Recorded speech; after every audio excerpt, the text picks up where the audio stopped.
Thanks for staying with us. Now, the consumption of ultra-processed food is rising worldwide, and new research suggests that it can slow down on your weight loss. Joining us now is registered dietitian Josh Percival to break down what ultra-processed foods really are and how they impact our diet. Josh, you're very welcome. Good morning to you. We've got three categories. We've got the unprocessed, minimally. Then there's processed, and then there's the whole other level of ultra-processed. These statistics showing that this study showing that eating ultra-processed foods reduces weight loss. So is this people that were on only ultra-processed food? Yeah, so this study compared two different groups. One group ate minimally processed foods, which I have some here, so like yogurt, milk, eggs, chickpeas, nuts. And then another group ate ultra-processed foods, and I have some examples here, so even microwave rice, yogurt, bread, cereals. So just tell us then, for people at home, what would you consider ultra-processed foods? These, because I'm looking at brown bread here and I'm going, sure, I'm going and buying me brown bread thinking I'm great, but that's ultra-processed. Yeah, it's ultra-processed just going off the classification system that exists now. So that's just, a food that's been taken away from its kind of natural form and they've added additives or sweeteners or emulsifiers. Is that just to leave it on the shelf just that little bit longer? Yeah, so a food that is classified as ultra-processed isn't necessarily a bad thing. Right. Right. But they're just adding stuff to keep the shelf life a bit longer. But within this category, then, you also have things like biscuits, crisps, sweets and chocolate, which are super palatable. They taste amazing. They're marketed to us, and we're designed to eat lots of those foods. And that's really where the issue is that, eating these foods, especially the sweets, crisps, chocolates, we can eat so much of them, and that can lead to more weight gain in the future. Okay, so it's not necessarily all ultra-processed foods, but as people lean into certain ultra-processed foods, then that's going to shoot up in terms of the calories. We're looking at biscuits, we're looking at crisps, and to a certain extent, the rice as well.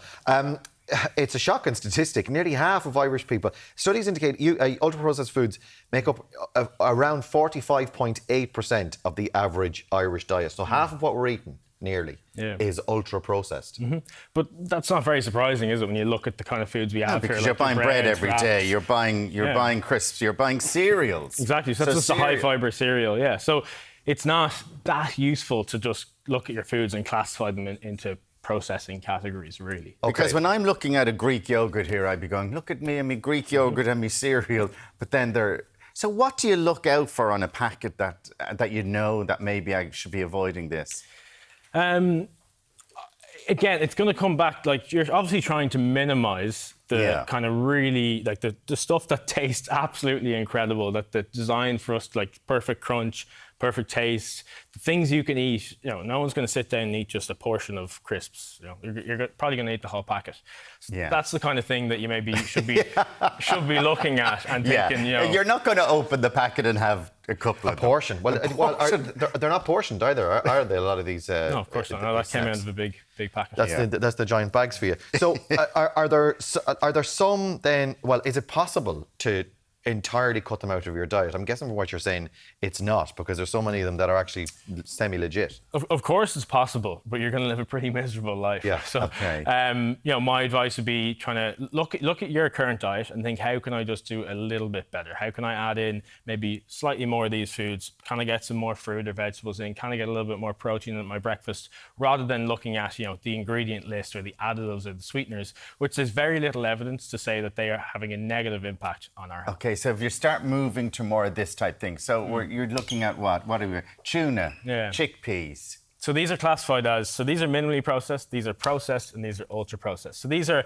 quite close to this category, but they've just added in one or two things to make them a little bit more palatable or to stay longer on the shelf. So, for example, we have chickpeas here, they've just added a bit of water and salt, but it's still classified. So technically it's processed, but the process is pretty minimal. Yeah. Okay, so they're the kind of things, and I suppose the argument that I guess you'd make, Josh, is if you're eating these things that are minimal or just barely processed, it's in you, and you're less inclined to be reaching for the stuff, because this is convenience. This is like, I left it too long. I'm an hour and a half late for my lunch. I'm just going to attack a packet of digestives or the humongous bag of crisps. Convenience is super important. Yeah.